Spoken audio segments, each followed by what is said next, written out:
All right, there aren't many times kind of in our news cycle when we cover stories that affect just about everybody in the entire state. Sometimes weather is one of them, and air quality today is another. So we wanted to just dig in a little bit more to talk about specifically today into tomorrow morning, so you know what to expect and you know what the potential harms could be. Joining me now is Matt Taraldsen, Minnesota Pollution Control Agency. Thanks for joining us, Matt. Thanks for having me. Yeah, we had you on live yesterday. I don't know if you know this or not, but while you were doing the live talkbacks with the reporters, we actually took that live and were able to kind of hear some of the information you gave us yesterday. A couple of things really stood out. Before we get to that, though, I wonder if we can have our folks pull up the map and you can kind of walk us through right now in real time, where we are and what some of the current concerns are for different parts of the state. Yeah. So there is, you see the large area of red. That is unhealthy for everyone. And that is been a slow improvement from where we were earlier today in the hazardous and very unhealthy range. And conditions will continue to improve throughout the day today, but it will take some time for that smoke to kind of pivot out from the state. And so you'll notice also those green dots on the map. Mm-hmm. Some of our monitors only will measure ozone or PM10, which is blowing dust. And the wildfire smoke is PM 2.5, so very small particles. So that's why there's those random green dots in there. Oh, okay. Those are just different sensors that measure different pollutants. And Gotcha.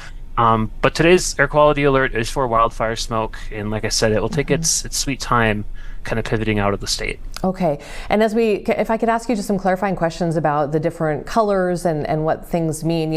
When we say very unhealthy, and then there are other categories that are lesser or more, can you walk us through kind of the yellow, the orange, and that red? Yeah. So the different colors basically represent different concentrations of the pollutant. In this case, PM 2.5 or fine particle pollution. And so the higher you go on that scale, from moderate to unhealthy for sensitive groups, it's just a greater concentration. And as that concentration goes up, that also increases the likelihood of people, experiencing impacts from it. And so at that orange level, that's where we'll issue an air quality alert. And sensitive groups include anyone that has asthma, COPD, children, elderly, and then anyone who's outside for an extended period of time. So outdoor workers, people who are outdoor recreating, they fall into that orange category, even if they're not otherwise unhealthy. Okay. And then as we go up from there, the concentrations, increase, and then it becomes more of a problem for everybody. And as you go higher in the scale, it's just basically faster onset of those air quality impact symptoms for health. They just occur at a quicker rate. So can you compare like the red to the orange when you say quicker? And so orange sensitive groups, red, which is obviously where the Twin Cities is and much of a big chunk of Minnesota. So folks in that red today, what do they need to know as far as how long it might take before any sort of I don't know if damage is too strong of a word, but before they how long should they be outside? How long should they be exposed? Yeah, and so we tell people to just limit their exertion in that red level. And so when you go above red, being outdoors just by itself can cause symptoms in people. But in the red, you really just want to limit your outdoor recreation. So try not to go for a run. Try not to go for a walk, things like that if you can. And so that's basically what we tell people in that red, try to just limit how much you're huffing and puffing and breathing heavily outside.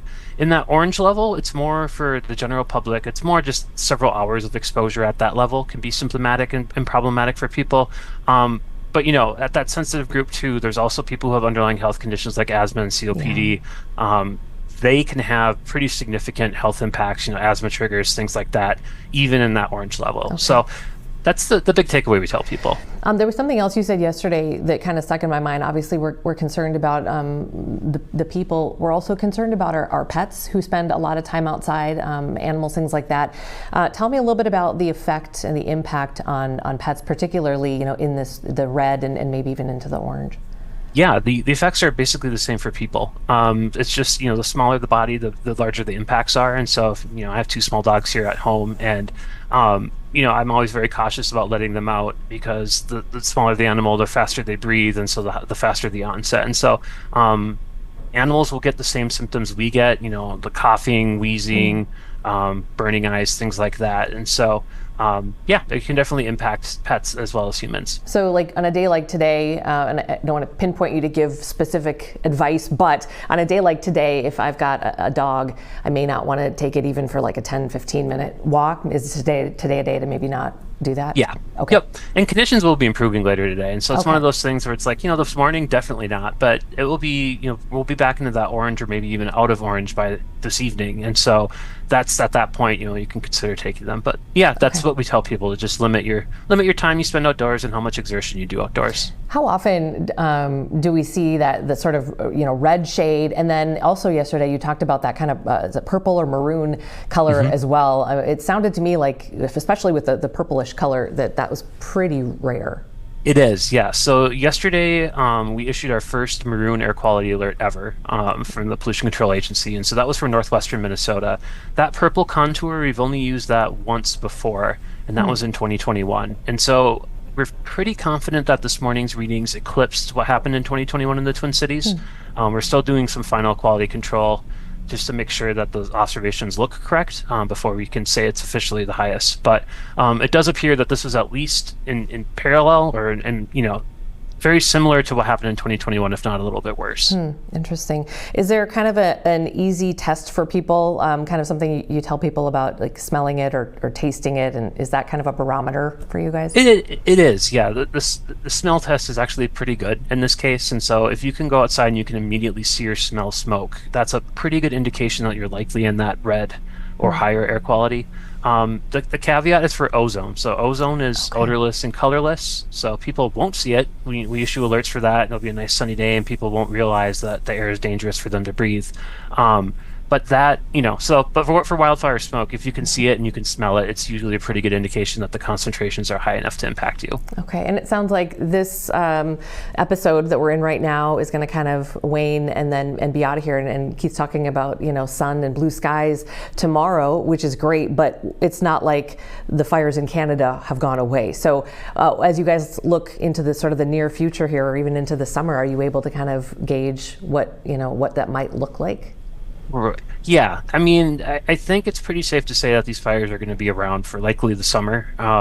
While we've been getting rain here in Minnesota, they have not been getting rain in central Canada. And it looks, the models make it seem that it might change, but they're also in a pretty significant drought. And so as long as those wildfires are burning, there's a risk, but it really comes down to the weather patterns about if that smoke comes to Minnesota and if it comes to Minnesota and gets pushed to the surface. I mean, in 2024 and in 2022, we had a lot of days where the smoke was elevated 2 or 3 kilometers up into the atmosphere and just never got to the ground. And so, just because the fires are burning doesn't necessarily mean we'll have smoke. It really comes down to, does the weather patterns and the thermodynamic state of the atmosphere support that smoke getting down to the surface? Okay. Finally, just kind of give us a quick timeline here for the next sort of 12 to 24 hours as far as what we have in your alerts. Yep, yeah, you'll see a gradual clearing. In the Twin Cities, we're expecting things to be out of here between 7 and 10 tonight. That rain is kind of making things challenging. It's pushing that smoke to the ground, and it's kind of the water is waterlogging those particles and pushing it closer to the ground. And so that's slowing things down more than it would otherwise. But other than that, the only areas we're really worried are Arrowhead around Lake Superior, because there's a lot of smoke over the lake that will come back on shore, and then the far southeastern corner. Okay, all right. Matt, anything else that you wanted to mention that we haven't chatted about? No, the big thing we tell people is just keep an eye on our forecasts. We're doing forecasts every day, even when there's not an alert.